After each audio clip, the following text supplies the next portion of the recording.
Hello po sa inyong lahat mga ka-crypto. Quick update lamang po tayo dito kay Shiba Inu sa kanyang daily chart time frame na ito ngayon pong June 10 taong 2024. At ayan, nakikita po natin dito na nitong nakalipas po na June 8 ay dito po niya binasag or tumagos po siya dito sa mga previous support line natin dito.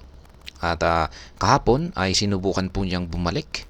Yan, or sinubukan po niya ulit na balikan yung ibabaw ng mga nabasag na support line dito. Pero bigo po siya. Nagsara yung kanyang katawan sa ilalim nito. Ibig pong sabihin ay di po niya kaya na makabalik dito. Kasi napaka-bearish po ng mga signal natin dito. Kaya nauntog siya at mukhang sinusubukan po pa rin niya yung kanyang sinusubukan po pa rin niyang makabalik dito sa ibabaw nito, pero mukhang malabo na po. Kaya yan, kasi mukhang matigas na po yung resistance line na ito. Hindi na po niya kaya, hindi na po kaya ng kanyang pwersa or pwersa ng mga bulls. At maliban po kasi dyan ay kung makikita po natin dito ay lumabas na yung bearish signal natin dito sa ating Hall Street indicator na ito. Naging kulay red na siya. Ibig pong sabihin ay downtrend na yan. At ganun din po yung ating QQE mode indicator dito. Ayan po siya, yung QQE mode indicator natin. Kulay red na mga QQE bars. Bearish na rin yan. Bearish signal na rin po yan. At yung matindi po rito ay lumalaki yung mga sukat nito. Kaya ibig pong sabihin ay mas lalong lumalakas yung selling pressure natin dito kay Shiba Inu, or maraming nagbebenta or nagsi-sell or nagti-take profit, kaya bumabagsak siya. Kaya mukhang nag-umpisa po yung pagti-take profit dito nung bumangga po or umakyat po si Shiba Inu dito sa major support line natin dito sa 40 digits 2774. Dito po sila nagbenta. Ayan, dami nang nagbenta rito kaya tuloy-tuloy yung kanyang pagbagsak. Yung naging pag-angat dito nung mga June 4 to June 5 ay sa tingin ko ay mga bumili yan. Mga may bumili rito, nagka-interest na bumili. Pero hindi pa rin po kinaya ng mga buyers natin dito yung persa ng mga sellers or yung mga nagtitake profit. Kaya yan, nagpatuloy po siya sa kanyang pagbagsak.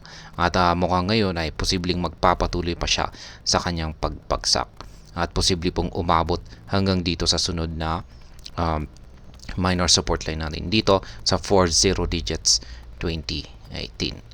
Yan, kung hindi po niya talaga kaya na balikan or basagin, pero sa tingin ko susubukan pa rin po niya, pero base po kasi sa mga indicator natin ay bearish na bearish ang kalagayan ni Shiba Inu at talagang mauuwi po ito sa kanyang patuloy na pagbagsak.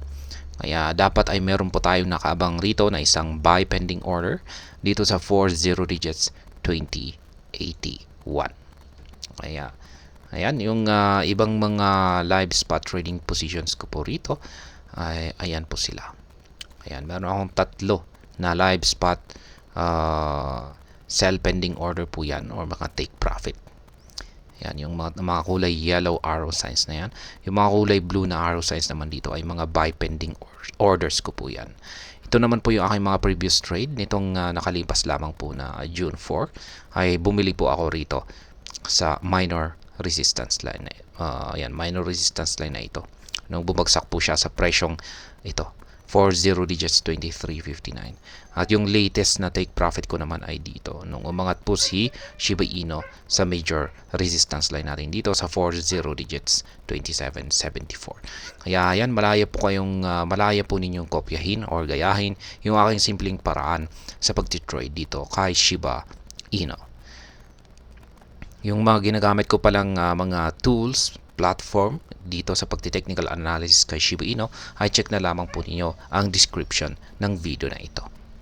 At hanggang dito na lamang po tayo sa video na ito. Sana po ay inyong nagustuhan ang aking paliwanag sa video na ito. Kung inyo po itong nagustuhan ay pakiclick lamang po ang like button nito. Para naman po sa mga bago lamang dito, kayo po ay aking inaanyayahan para mag-subscribe. Pakiclick na rin po ang bell icon nito dahil ito po ang siya magsisilbing notification nito sa mga bago kong videos na akin pong ina-upload sa aking YouTube channel na ito. Marami pong salamat sa panonood. Ingat po tayo lagi at God bless.